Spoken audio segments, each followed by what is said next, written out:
Hello friends and welcome to SSC guidance. आज का हमारा टॉपिक प्रॉफिट एंड लॉस का है, यानी कि प्रॉफिट एंड लॉस की सीरीज में ये नेक्स्ट वीडियो है। इसमें आज फिर हम कुछ इंपॉर्टेंट क्वेश्चन लेंगे।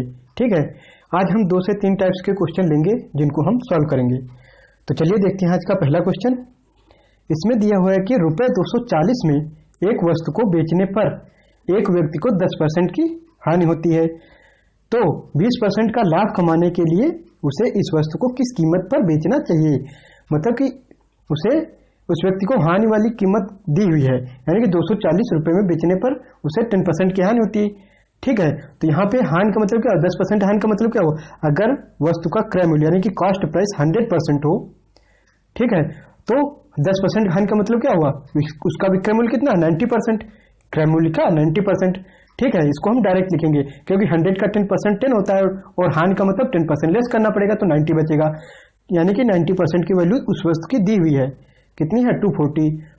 ठीक है, यानी कि उस वस्तु की 10% हानि की वैल्यू 240 थी, तो 90% इक्वल टू 240 हो जाएगा। और पूछ क्या रहा है कि 20% लाभ कमाने के लिए इस वस्तु को किस कीमत पर बेचना होगा।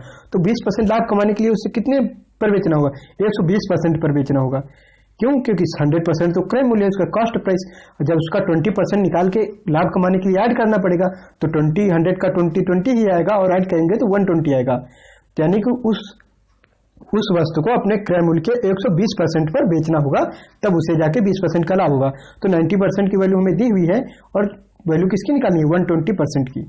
ठीक है, तो यहाँ तो या तो हम एकीक नियम से लगा लें या फिर इसको डायरेक्ट फार्मूले से। पहले हम देख लेते हैं एकीक नियम से। तो 90% इक्वल टू दिया हुआ है, तो 1% इक्वल टू कितना हो जाएगा, 240/90। ठीक है, और हमें 120% की वैल्यू चाहिए, तो हम इसमें 120 से मल्टीप्लाई करा देंगे। ठीक है, तो वैल्यू आ जाएगी हमारी। और इसी को हम डायरेक्ट याद कर सकते हैं क्योंकि ये स्टेप लिखने से बच जाएंगे ये।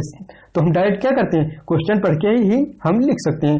क्या होता है, जिसकी वैल्यू दी हुई हो, तो वैल्यू किसकी दी हुई है, हानि वाली प्राइस की, तो कितनी दी हुई है, 240, तो हानि वाले प्राइस के बटे में उसका परसेंटेज क्या है, 10%। हानि का मतलब विक्रय मूल्य कितना है उसका, 90%, तो अपन 90 इंटू जिसका रिक्वायर हो, हमें चाहिए कितना, 20% लाभ का। 20% लाभ के लिए हमें पता है कि 120% पर बेचना होगा, तो 120 से मल्टीप्लाई करा देंगे, तो डायरेक्ट हम ऐसे लगा सकते हैं। ठीक है, तो इसको अगर सॉल्व करें तो वैल्यू आ जाएगी हमारी, तो 340 आएगा यहाँ से और 8, तो मल्टीप्लाई करा देंगे तो 320 आ जाएगा। ठीक है, तो यानी कि उसे 20% का लाभ कमाने के लिए 320 रुपए की विक्रय मूल्य पर बेचना होगा। ये हो जाएगा हमारा आंसर। ठीक है, अब चलिए नेक्स्ट क्वेश्चन देखते हैं। सेकंड नंबर दिया हुआ है कि यदि एक व्यक्ति एक वस्तु को 5% की हानि के बदले 5% लाभ पर बेचता है, तो उसे 5 रुपए अधिक प्राप्त होते हैं। तो वस्तु का लागत मूल्य यानी कि कॉस्ट प्राइस पूछ रहा है। तो कर क्या रहा है कि एक बार क्या कर रहा है, 5% हानि पर, यानी कि अगर सीपीयू उसका इस स्टेज पर हो, एक बार क्या कर रहा है, 5% हानि पर बेच रहा है, यानी 5% कम मूल्य पर बेच रहा है, और सेकंड कंडीशन में उसे 5% लाभ पर, यानी 5% ज्यादा पर बेच रहा है कॉस्ट प्राइस से। ठीक है, और फिर पूछ क्या रहा है कि बेचे तो 5 रुपए अधिक, यानी कि इस स्टेज से इस स्टेज में जाने पर उसे क्या मिलता है, 5 रुपए अधिक मिलते हैं। ठीक है, तो यानी कि यहाँ इस सेकंड स्टेज और फर्स्ट स्टेज का गैप क्या है, रुपए में 5 रुपए, और परसेंटेज में क्या गैप है, 5% ऊपर है सीपी से, 5% नीचे, तो गैप कितना है, 10%। ठीक है, तो यानी कि 10% की वैल्यू दी हुई है 5 रुपए, तो 10% इक्वल टू कितना हो जाएगा, 5 रुपीज। और कॉस्ट प्राइस यानी वस्तु का लागत मूल्य पूछा है, तो कॉस्ट प्राइस क्या होता है, उसे हम हमेशा 100% मानते हैं, तो 100% की वैल्यू यानी कि पूछ रहा है, तो 10% इक्वल टू 5 है, तो 10 टाइम्स है, तो 10 टाइम्स इसको भी कर देंगे, तो कितना आ जाएगा, 50 रुपीज। तो यानी कि उसका कॉस्ट प्राइस क्या होगा उस वस्तु का, 50 रुपए। तो सिंपल यहाँ बस सीपी माना हमने, और एक बार वो 5% हानि यानी कि 5% कम में बेच रहा है, और एक बार 5% लाभ यानी 5% ज्यादा पर। और क्या कर रहा है कि जब हानि पर बेचता है, हानि पर बेचने के बदले जब लाभ पर बेचता है तो 5 रुपए ज्यादा मिलते हैं, यानी कि यहाँ से यहाँ पर जब पहुंचता है तो 5 रुपए ज्यादा मिलते हैं, यानी कि गैप रुपए में कितने का, 5 का। और परसेंटेज में गैप देखें तो एक बार सीपी से 5% ज्यादा है और एक बार कम है, तो 5 ये 10% का गैप है, तो 10% इक्वल टू गैप दोनों बराबर कर देंगे, परसेंटेज का गैप और रुपए का, तो 10% की वैल्यू यानी 5 रुपए दी हुई है। और पूछा है लागत मूल्य यानी कि कॉस्ट प्राइस, और कॉस्ट प्राइस हमेशा क्या होती है, 100%, तो उसकी वैल्यू हम निकालेंगे तो आ जाएगा 50 रुपीज। यही हो जाएगा हमारा आंसर। नेक्स्ट क्वेश्चन है थर्ड नंबर, एक वस्तु को 72 रुपए में बेचने पर 10% की हानि होती है, ठीक है, और 15% लाभ कमाने के लिए उसे किस कीमत पर बेचना होगा। तो यानी कि 72 रुपए पर बेचने पर क्या हो रहा है, 10% की हानि। पहले क्वेश्चन में हमने कुछ ऐसा ही देखा था। तो 10% का हानि का मतलब क्या है, विक्रय मूल्य कितना होगा, क्रय मूल्य का 90% होगा, क्योंकि क्रय मूल्य हमेशा हम 100% मानेंगे। कास्ट प्राइस कितना 100% मानेंगे। तो विक्रय मूल्य 10% हानि की स्थिति में क्या होगा, 10% हानि की स्थिति में सेलिंग प्राइस कितना होगा 90%। तो और सेलिंग प्राइस रुपए में कितना दिया हुआ है इस कंडीशन में 72 रुपीज। तो ये दोनों इक्वल हो जाएंगे। और पूछ क्या रहा है, 5% लाभ कमाने के लिए उसे किस कीमत पर बेचना होगा। तो 5% लाभ कमाने के लिए उसे किस कीमत पर बेचना होगा, सेलिंग प्राइस कितना होना चाहिए 5% लाभ पर बेचने के लिए 105%, क्योंकि 100 का जब 5% निकाल के ऐड करेंगे तो 105 आएगा, ठीक है। तो सेलिंग प्राइस 105% की वैल्यू हमसे पूछ रहा है कि 5% लाभ पर बेचने पर उसे किस कीमत पर बेचना होगा। तो सेम यहाँ 90% की वैल्यू दी हुई है, तो 72/90 इंटू जिसकी वैल्यू हमें चाहिए उससे मल्टीप्लाई करा देंगे, ठीक है। यानी 90% इक्वल टू दिया था, तो 1% इक्वल टू कितना हो जाएगा 72/90, और हमें 105% की वैल्यू निकालनी है, तो 105 से मल्टीप्लाई दोनों तरफ करा देंगे, तो आंसर हमारा आ जाएगा। इसको हम सॉल्व कर लेते हैं, ठीक है। 9 से डिवाइड करेंगे तो 8 टाइम्स जाएगा, और 8 से हम मल्टीप्लाई करा देंगे तो कितना जाएगा 4840। तो ये 0 बचा था नीचे, तो ये इससे डिवाइड हो जाएगा, तो आ जाएगा 84। यानी कि 5% लाभ पर कमाने के लिए सेलिंग प्राइस क्या होगा उसका, 5% लाभ प्राप्त करने के लिए 84 रुपीज। 84 रुपीज में बेचना होगा, तब जाके उसे 5% का प्रॉफिट होगा, ठीक है। तो ये हो जाएगा हमारा आंसर।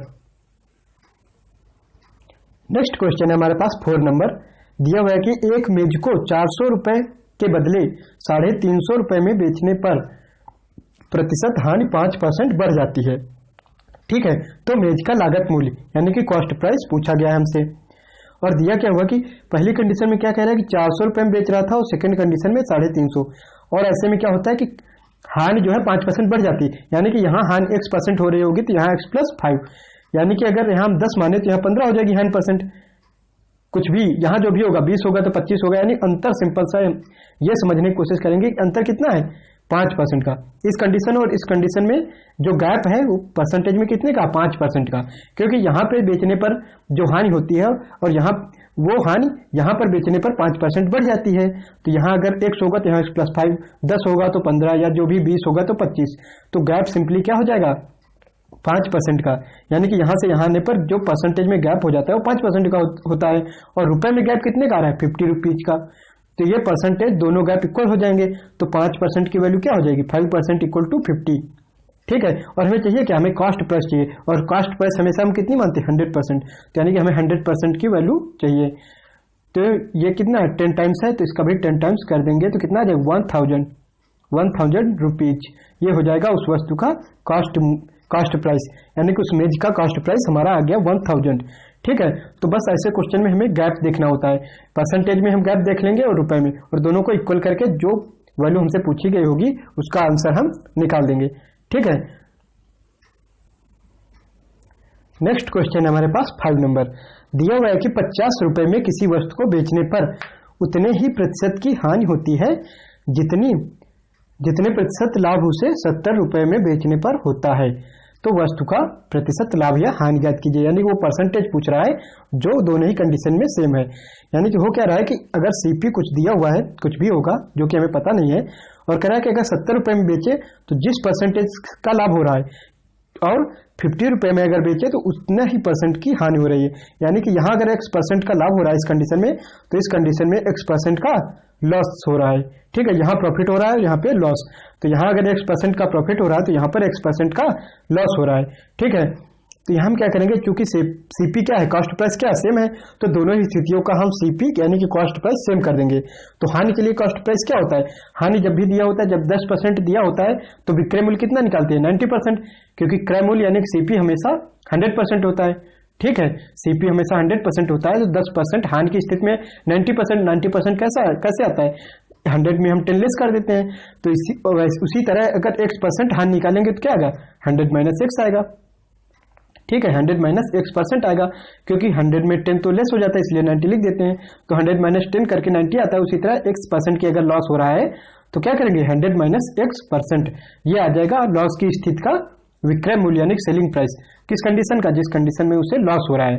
ठीक है, और अगर सीपी निकालना हो, क्योंकि हमें सीपी इक्वल करना है, तो सीपी बराबर क्या होता है, सीपी कैसे निकालेंगे, जिस चीज का विक्रय मूल्य दिया हो, लाभ हानि का विक्रय मूल्य दिया हुआ है, तो हानि का विक्रय मूल्य अगर 50 है जो कि दिया हुआ है, तो 50 अपन क्या हो जाएगा, उसी विक्रय मूल्य का परसेंटेज, यानी कि 100 माइनस x इंटू 100, क्योंकि सीपी क्या होता है, हमेशा 100 मानते हैं, तो सीपी की वैल्यू रिक्वायर है तो सीपी से मल्टीप्लाई करा देंगे। तो वैल्यू यानी कि सेलिंग प्राइस की दी हुई थी, सेलिंग प्राइस की वैल्यू अपन सेलिंग प्राइस का परसेंटेज इंटू रिक्वायर्ड है, रिक्वायर्ड किसका, सीपी का, तो सीपी के परसेंटेज से मल्टीप्लाई, ये फार्मूला हम लगा देंगे।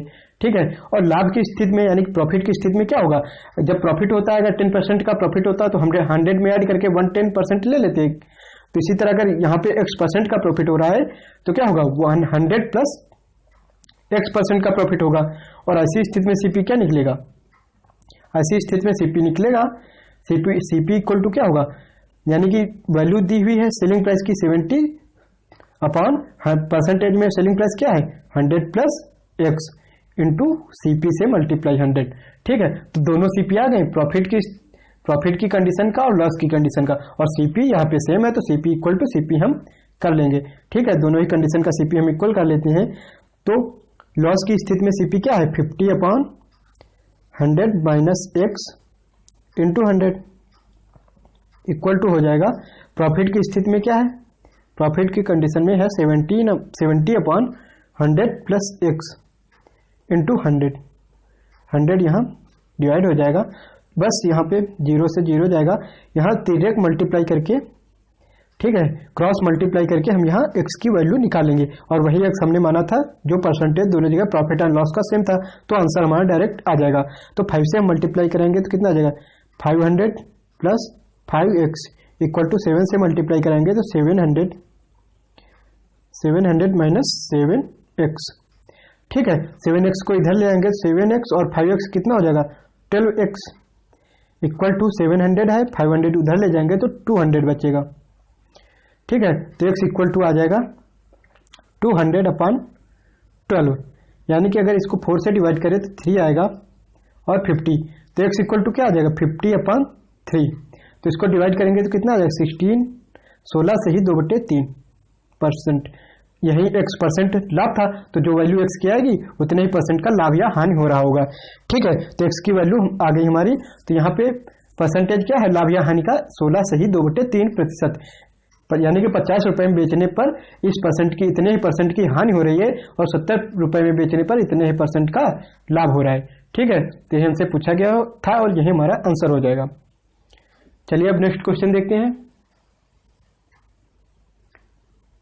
नेक्स्ट क्वेश्चन है 6 नंबर, दिया हुआ है एक आदमी किसी वस्तु को उसके लागत मूल्य से 5% अधिक पर बेचता है, यदि उसने उसके लिए जितना भुगतान किया उससे 5% कम पर खरीदता और 2 रुपए कम पर बेचा होता तो उसे 10% का लाभ होता।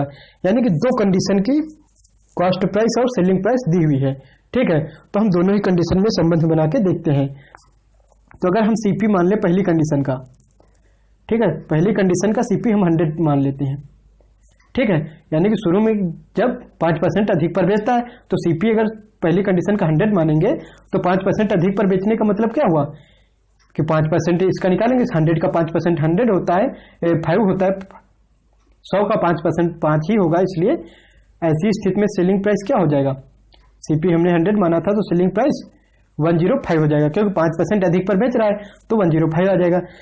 फिर कह रहा है कि यदि उसने खरीदते समय यदि उसने उसके लिए जितना भुगतान किया यानी जितने पर खरीदा था उससे 5% कम में खरीदता, तो पहले सीपी क्या था 100, तो कह रहा कि दूसरी कंडीशन में क्या कह रहा है 5% कम सीपी होता, तो 5% कम होने का मतलब क्या हुआ कि 100 से 5 कम, क्योंकि 100 का 5% 5 ही आएगा, तो दूसरी कंडीशन में सीपी कितना हो जाएगा 95। दूसरी कंडीशन में हमारा सीपी कॉस्ट प्राइस हो जाएगा 95, और कह रहा है कि अगर 5% कम में खरीदता और 2 रुपए कम पर बेचता तो 2 रुपए तो रियल वैल्यू हो गई, यानी कि रुपए में दी हुई है, यानी कि पहले जो सीपी था एसपी था सेलिंग प्राइस उससे 2 रुपए इस समय कम पर बेच रहा है, तो उसे क्या हो रहा है 10% का लाभ हो रहा है। तो 10% का लाभ हो रहा है तो इस सीपी से 10% हम लाभ जोड़ के सेलिंग प्राइस निकाल लेते हैं। ठीक है, तो 95 का 10% कितना होगा 9.5, क्योंकि 10% निकालेंगे तो अपॉन 100 तो 10 और 9.5 आ जाएगा। तो 9.5 ऐड करेंगे तो कितना आ जाएगा 9.5 जब ऐड करेंगे इसमें, क्योंकि लाभ हो रहा है तो इसमें जोड़ना पड़ेगा, इस 10% इससे ज़्यादा पर बेच रहा है, ठीक है, तो आ जाएगा 104.5, 104.5, यानी कि दूसरी कंडीशन का सेलिंग प्राइस ये है। और कह क्या रहे हैं कि ये दूसरी जो कंडीशन का सेलिंग प्राइस है पहली कंडीशन की सेलिंग प्राइस से कितना कम है, 2 रुपए कम है, ठीक है, क्योंकि यहाँ पे दिया हुआ है 5% कम पर खरीदता और 2 रुपए कम पर बेचता है तो 10% का लाभ, यानी कि जो 10% का लाभ हो रहा है जो ऐड करके हमने निकाला है ये कब हो रहा है, जब यहाँ से 2 रुपए कम पर बेच रहा है, ठीक है, यानी कि ये सेलिंग प्राइस जो 105 था और ये 104.5 है, ये कितना 2 रुपए कम है। तो जो हमने माना था उसमें कितना यूनिट कम है 0.5 यूनिट कम है, जो हमने मानी थी वैल्यूज उसमें, और रियल में कितना कम बता रहा है कि ये जो सेलिंग प्राइस था इससे 2 रुपए कम है जो नया सेलिंग प्राइस। तो 0.5 इक्वल टू कितना हो जाएगा 2, तो 1 इक्वल टू कितना हो जाएगा 1 दोगुना हो जाएगा इसका, तो 1 इक्वल टू 4 आ जाएगा, ठीक है। तो जो मानी थी वैल्यू उसका 1 यूनिट बराबर है रियल के 4 रुपए के बराबर।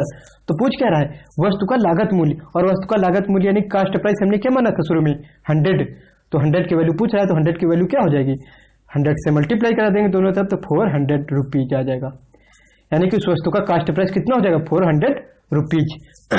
तो सिंपल क्वेश्चन था, बस पहली कंडीशन में हमने सीपी क्या मान लिया 100 रुपीज, और कह रहा था कि बेच कितने पर है 5% अधिक पर, तो 5% अधिक पर बेच के हमने उसका सेलिंग प्राइस निकाल लिया, ठीक है, 5% अधिक पर उसके बेच के सेलिंग प्राइस कितना आ गया 105।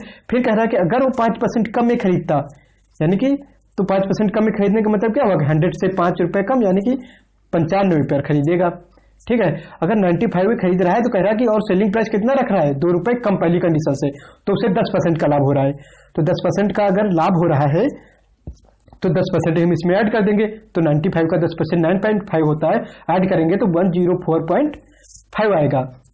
और ये जो नया सेलिंग प्राइस है ये पुराने सेलिंग प्राइस से 2 रुपए कम है, तो ऐसी स्थिति में क्या होगा जो हमने मानी थी वैल्यूज उसमें कितना कम है 0.2 या 0.5 यूनिट, ठीक है। तो यानी जो मानी हुई वैल्यू थी उसमें 0.5 यूनिट का अंतर है, और जो रियल में बता रहा है सेलिंग प्राइस में अंतर कितना है 2 रुपए का, तो 0.5 इक्वल टू कितना देगा 2, तो 1 इक्वल टू 4 आ गया।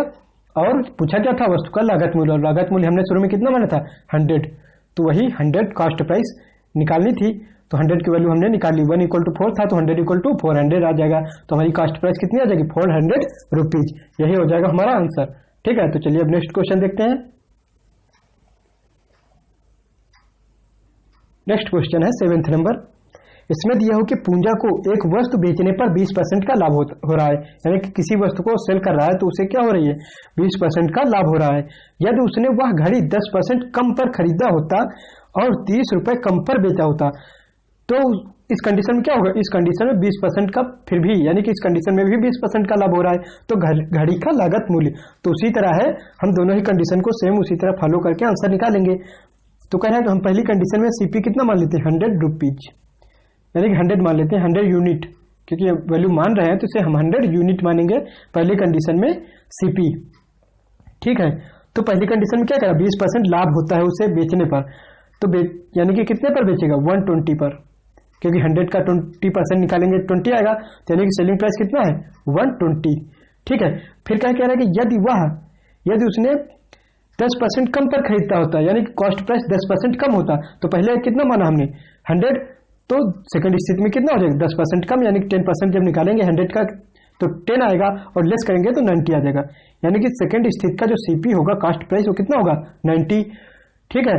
यानी कि 10% कम पर खरीदा होता और 30 रुपए कम पर बेचा गया होता, यानी कि जो सीपी सेलिंग प्राइस है एसपी उसका और नए सेलिंग प्राइस का अंतर कितना है 30 रुपए कम, यानी कि 30 रुपए कम पर बेच रहा है, नया सेलिंग प्राइस इससे 30 रुपए कम है, तो 30 रुपए तो रियल वैल्यू है, उसको बाद में देखेंगे। तो ऐसी कंडीशन में क्या हो रहा है फिर भी उसे कितना हो रहा है 20% का लाभ हो रहा है, तो यानी कि इस नए सीपी पर भी 20% का लाभ हो रहा है, तो इसका हम 20% निकाल देंगे, तो 90 का 20% क्या होगा 18 हो जाएगा, क्योंकि 1010 18 आ जाएगा, तो 18 ऐड कर देंगे तो नया सेलिंग प्राइस आ जाएगा, क्योंकि ये सीपी था और ये प्रॉफिट है, तो सीपी में प्रॉफिट ऐड करेंगे तो सेलिंग प्राइस आ जाएगा, कितना आ जाएगा यहाँ से 108, नया सेलिंग प्राइस कितना आ जाएगा 108। ठीक है, क्योंकि यहाँ पे 20% का प्रॉफिट हो रहा है तो 20% हम ऐड कर देंगे तो 108 हमारा नया सेलिंग प्राइस आ जाएगा। और ये जो नया सेलिंग प्राइस है ये पहले ही बताया जा चुका है कि पुराने सेलिंग प्राइस से कितना कम है 30 रुपीज। ठीक है, जो कि दिया हुआ था कि बेचे तो 30 रुपए कम पर बेच रहा है, यानी कि पहले के सेलिंग प्राइस से 30 रुपए कम पर बेच रहा है जो नया सेलिंग प्राइस है। ठीक है, तो सेलिंग प्राइस में जो माना था मानी हुई वैल्यूज में कितने यूनिट का अंतर है 12 यूनिट का अंतर है। ठीक है, और जो रुपए में रियल वैल्यू में अंतर कितना है 30 रुपए का, तो 12 यूनिट इक्वल टू कितना हो जाएगा 30 रुपए। ठीक है, और हमसे पूछा गया है घड़ी का लागत मूल्य कॉस्ट प्राइस, और कॉस्ट प्राइस हमने कितना माना था 100 यूनिट, तो 12 इक्वल टू 30 है तो यहां से 100 इक्वल टू हम निकालेंगे तो 1 इक्वल टू कितना आ जाएगा 30/12। तो 100 के लिए क्या करेंगे 100 से मल्टीप्लाई करा देंगे दोनों ही तरफ, तो यहां से वैल्यू हमारी आ जाएगी 4 से डिवाइड कर देंगे 25 10, तो क्या वैल्यू आ जाएगी 250 रुपीज। ठीक है, ये हो जाएगा हमारा वैल्यू कॉस्ट प्राइस लागत मूल्य उस वस्तु का। ठीक है, तो सेम वही प्रोसेस करना था। पहली कंडीशन में हमने कॉस्ट प्राइस 100 यूनिट मान लिया और कर क्या रहा है 20% लाभ पर बेच रहा है, तो सेलिंग प्राइस क्या हो जाएगा 20% ऐड करेंगे जब इसमें तो 120 आ जाएगा सेलिंग प्राइस। ठीक है, और फिर क्या है नई स्थिति में क्या कह रहा है कि अगर उसका सीपी 10% कम होता है यानी कि 10% कम पर खरीदता तो कॉस्ट प्राइस हमने 10% कम ले ली नई स्थिति में, तो कॉस्ट प्राइस कितनी आ गई 90। और कह रहा है कि सेलिंग प्राइस कितना रख रहा है 30 रुपए कम रख रहा है, तो क्या हो रहा है उसे 20% का लाभ हो रहा है, तो 20% हमने इसमें ऐड कर दिया 20% ऐड कर दिया 20% का प्रॉफिट उसे दे दिया। तो इस स्थिति में कॉस्ट सेलिंग प्राइस कितना है 108। तो पहला जो सेलिंग प्राइस था और नए सेलिंग प्राइस में कितने यूनिट का अंतर है 12 यूनिट का अंतर था, और रियल में जो रुपीज में डिफरेंस दिया था कि 30 रुपए कम पर बेच रहा है, सेलिंग प्राइस 30 रुपए कम था, तो दोनों ही चीजें हम इक्वल कर देंगे तो 12 यूनिट इक्वल टू हो जाएगा 30 रुपीज।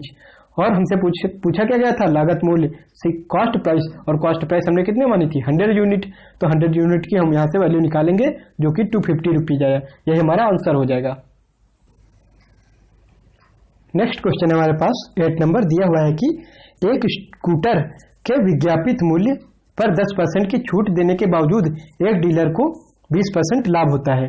ठीक है, उसे 7500 रुपए में यदि उसे 7500 रुपए का लाभ हो यानी कि प्रॉफिट दिया हुआ है 7500 रुपीज, तो स्कूटर का विज्ञापित मूल्य क्या है अंकित मूल्य यानी कि जो प्रिंट प्राइस होता है। ठीक है, तो वो यहाँ पे पूछा गया है, तो हमें वैल्यू किसकी पता है प्रॉफिट की, तो हम प्रॉफिट की वैल्यू से के संबंध में सबकी वैल्यू निकालेंगे। तो अगर हम सीपी कॉस्ट प्राइस 100 मान लें, ठीक है कॉस्ट प्राइस हम हमेशा 100% मानेंगे, तो अगर कॉस्ट प्राइस 100 मान ले तो कह क्या रहा है कि बेच कितने में रहा 20% लाभ पर, तो सेलिंग प्राइस कितना हो जाएगा 120।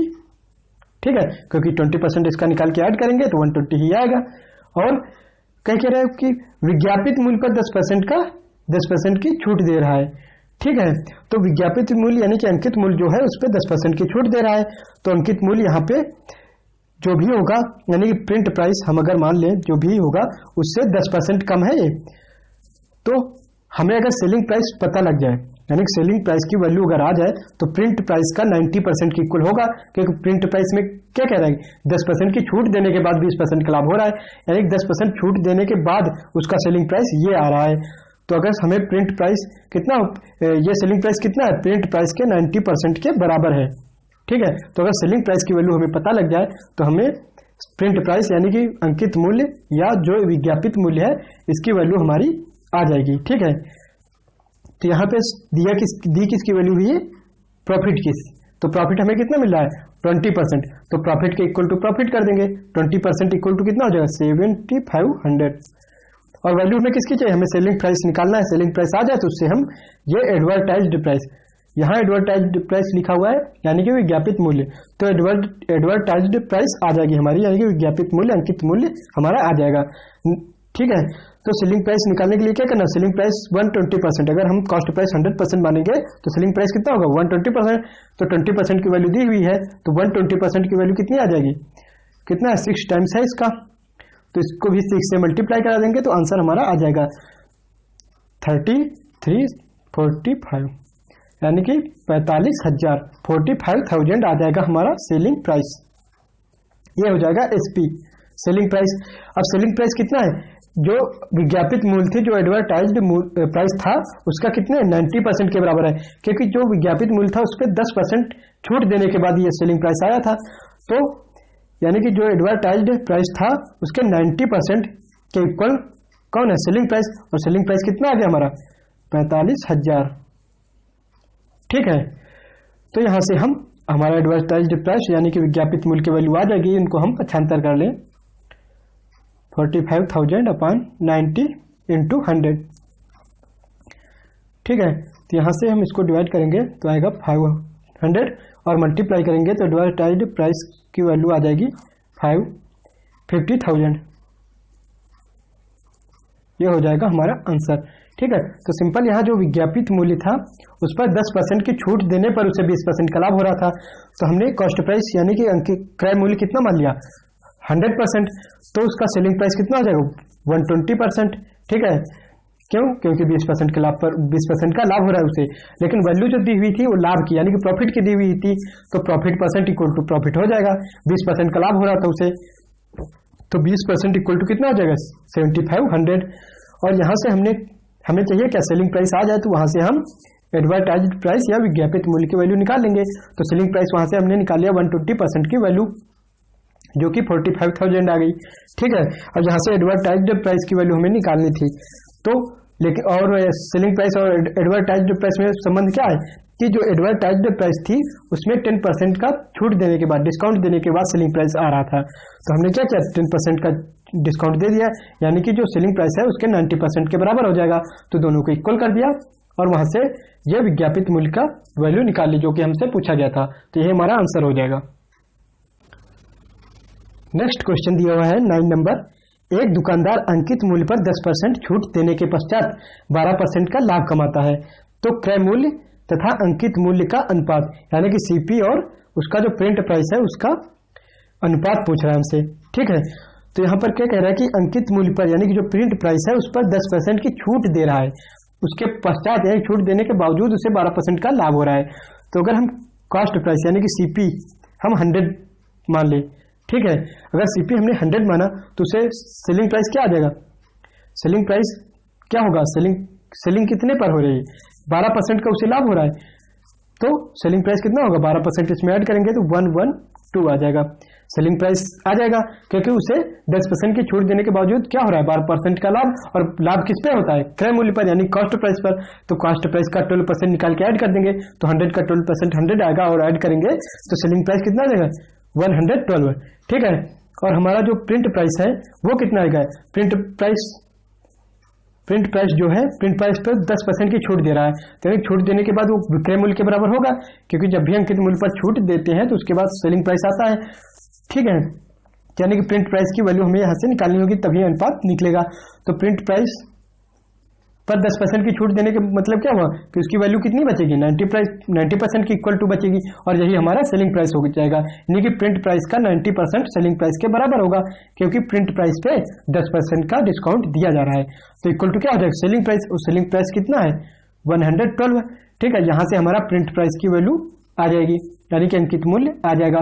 तो 112 पर 90 इंटू 100। ठीक है, तो यहाँ हम डिवाइड कर लें तो आ जाएगा। इसके बाद हम ऐसे ही रख लेंगे 1120/9, यह आ जाएगा प्रिंट प्राइस, क्योंकि हमें यहाँ पे रेशियो निकालना है तो इसकी वैल्यू हम ऐसे ही रखेंगे 1120/9। अब जो रेशियो किसमें पूछ रहा है? क्रय मूल्य तथा अंकित मूल्य का अनुपात, यानी सीपी रेशियो प्रिंट प्राइस। तो क्रय मूल्य अनुपात प्रिंट प्राइस यानी कि अंकित मूल्य इक्वल टू क्या हो जाएगा? क्रय मूल्य कितना है? 100 माना था हमने, और अनुपात 1120/9 9 है, तो एलसीएम लेंगे तो ये कितना हो जाएगा? 900 और अनुपात में 1120 10 डिवाइड हो जाएगा। अभी 2 से और डिवाइड होगा तो 45 रेशियो 56, यही हो जाएगा हमारा आंसर। ठीक है, तो यहाँ सिंपल क्रय मूल्य तथा अंकित मूल्य में अनुपात पूछा गया था, तो दोनों की वैल्यू हमने निकाल लिया और अनुपात निकाल दिया। ठीक है, और यहाँ पे क्रय मूल्य हमने 100 माना था, तो सेलिंग प्राइस 112 आ गया क्योंकि 12% का लाभ हो रहा था और लाभ जो है क्रय मूल्य पर ही होता है, इसीलिए यहाँ से सेलिंग प्राइस आ जाएगा। और सेलिंग प्राइस के सापेक्ष हमने प्रिंट प्राइस यानी कि अंकित मूल्य निकाल लिया, क्योंकि सेलिंग प्राइस जो है अंकित मूल्य के 90% के बराबर है, क्योंकि अंकित मूल्य पर 10% का छूट देने के बाद ही उसे 12% का लाभ हो रहा था। ठीक है, तो वहां से हमने प्रिंट प्राइस यानी कि अंकित मूल्य की वैल्यू निकाल ली, फिर दोनों का हमने रेशियो निकाल दिया। ठीक है, तो चलिए अब नेक्स्ट क्वेश्चन देखते हैं। 10 नंबर दिया हुआ है, एक व्यापारी अपनी वस्तुओं के अंकित मूल्य पर 15% की छूट देता है, तो उसे वस्तुओं पर कितना प्रतिशत मूल्य बढ़ाकर अंकित करना चाहिए। सॉरी, दरअसल यहाँ पे हिंदी में क्वेश्चन रॉन्ग लिखा हुआ है, इंग्लिश में सही लिखा हो तो उसको हम पढ़ लेते हैं। A tradesman allows discount of 15% on the marked price, how much above the cost price must he mark his goods as to gain 19%। यानी कि क्या कह रहा है कि वो अपने अंकित मूल्य पर 15% का छूट दे रहा है, तो उसे अपना अंकित मूल्य कितना बढ़ाकर लिखना चाहिए ताकि उसे 19% का 15% की छूट देने के बावजूद 19% का लाभ हो। यानी कि वो क्या कह रहा है कि 15% की छूट दे रहा है, ठीक है, लेकिन उसे फिर भी क्या कमाना है, 19% का प्रॉफिट कमाना है, यानी कि 19% का लाभ कमाना है, तो उसके लिए उस अंकित मूल्य कितना रखना चाहिए। ठीक है, तो यहाँ सिंपल हम कॉस्ट प्राइस मान लेंगे। कॉस्ट प्राइस कितनी मानेंगे हम, 100 अगर कॉस्ट प्राइस माने 100%, तो यहाँ से सेलिंग प्राइस कितना आएगा, सेलिंग प्राइस उसे कितनी चाहिए, उसे 19% का लाभ चाहिए, तो 19% का लाभ कमाने के लिए सेलिंग प्राइस कितनी रखनी होगी, 119%, 119% रखनी होगी, क्योंकि 19% निकाल के ऐड करना पड़ेगा, तो 119 आएगा। ठीक है, सेलिंग प्राइस इतना आएगा। और क्या कह रहा है कि अंकित मूल्य पर, यानी कि जो उसकी मार्केट प्राइस है, यानी कि जो अंकित मूल्य है उस पर क्या दे रहा है, 15% का डिस्काउंट भी दे रहा है, तो 15% का छूट देने के बाद ये सेलिंग प्राइस आ रहा है, तो हम दोनों ही कंडीशन में सेलिंग प्राइस को इक्वल कर देंगे। तो पहली कंडीशन में सेलिंग प्राइस कितना है, क्रय मूल्य के सापेक्ष, यानी कॉस्ट प्राइस के सापेक्ष 119% है, और मार्केट प्राइस के सापेक्ष क्या है, मार्केट प्राइस से 15% कम है, यानी कि उसका 85% के इक्वल होगा। ठीक है, क्यों, क्योंकि 15% की छूट देने के बाद इतने में बेच रहा है, 19% के लाभ पर बेच रहा है। दोनों ही कंडीशन पर हम सेलिंग प्राइस को इक्वल कर देंगे, तो उसका जो भी अंकित मूल्य होगा वो हमने मान लिया कि कुछ भी मार्केट प्राइस MP ही लिख लेते हैं हम, उसके 85% के इक्वल होगा कि नहीं सेलिंग प्राइस, क्यों, क्योंकि 15% की छूट दे रहा है। इक्वल क्या हो जाएगा, सेलिंग प्राइस, सेलिंग प्राइस कितना है हमारा 119%, तो 119 लिख लेते हैं, सॉरी परसेंट, यहाँ परसेंटेज हम लगा रहने देंगे ताकि परसेंटेज में ही वैल्यू हमारी आ जाएगी। तो मार्केट प्राइस यानी कि अंकित मूल्य कितना आ जाएगा, 119% अपॉन 85 और इंटू 100 हो जाएगा। तो हम 17 से डिवाइड करेंगे तो 5 आएगा, 7 और 5 से डिवाइड करें तो 20 आएगा, 20 से मल्टीप्लाई करेंगे तो 140% आ जाएगा। यानी कि जो अंकित मूल्य होगा उसका 140% होगा। 140% अंकित मूल्य होने का मतलब क्या हुआ कि वो अंकित मूल्य 40% बढ़ाकर लिख रहा है। कहां से बढ़ा के लिखेगा, कास्ट प्राइस, क्योंकि बढ़ा के लिखने का मतलब वो कास्ट प्राइस के ही सापेक्ष पूछ रहा था कि उसको अपना अंकित मूल्य कितना बढ़ाकर लिखना चाहिए, तो उसे यानी कि 40% बढ़ाकर लिखना चाहिए, तभी उसे 15% की छूट देने के बावजूद, यानी कि 15% का डिस्काउंट देने के बावजूद उसे जो गेन होगा वो 19% का होगा, यानी कि जो उसे लाभ होगा वो 19% के बराबर होगा। ठीक है, तो हमने क्या किया, जस्ट सेलिंग प्राइस निकाल लिया दोनों ही कंडीशन का और सेलिंग प्राइस को इक्वल कर दिया। एक बार सेलिंग प्राइस हमने कॉस्ट प्राइस के सापेक्ष निकाला और दूसरी कंडीशन में मार्केट प्राइस यानी कि अंकित मूल्य के सापेक्ष निकाला, और दोनों ही कंडीशन का सेलिंग प्राइस हमने क्या किया, इक्वल कर दिया, जहां से हमारा मार्केट प्राइस यानी कि अंकित मूल्य का परसेंटेज आ गया 140%। 140% का मतलब क्या हुआ कि अगर कॉस्ट प्राइस 100% है तो उससे 40% एबव है, यानी कि ज्यादा रखा गया है। तो यहाँ पे यही आंसर पूछ रहा था कि उसे अपना जो अंकित मूल्य है कितना प्रतिशत अधिक रखना चाहिए, तो आंसर क्या आएगा, 40% अधिक रखना चाहिए, तब उसे 19% का लाभ होगा। ठीक है, तो यही हमारा आंसर हो जाएगा। तो ये थे आज के हमारे प्रॉफिट एंड लॉस चैप्टर के 10 क्वेश्चन, ठीक है, जिनको कि हमने डिस्कस किया। अब जो बाकी के बचे हुए टाइप्स के क्वेश्चन है उनको हम नेक्स्ट वीडियोज में डिस्कस करेंगे। तो आई होप कि आपको ये वीडियो पसंद आया होगा। अगर ये वीडियो पसंद आया हो तो इसे लाइक एंड शेयर जरूर करें, और अगर अभी तक आपने हमारे चैनल को सब्सक्राइब नहीं किया तो सब्सक्राइब जरूर कर लें, क्योंकि ऐसे अन्य टॉपिक्स पर हम वीडियो बनाते रहेंगे। तो चलिए मिलते हैं नेक्स्ट वीडियो में। Thanks for watching.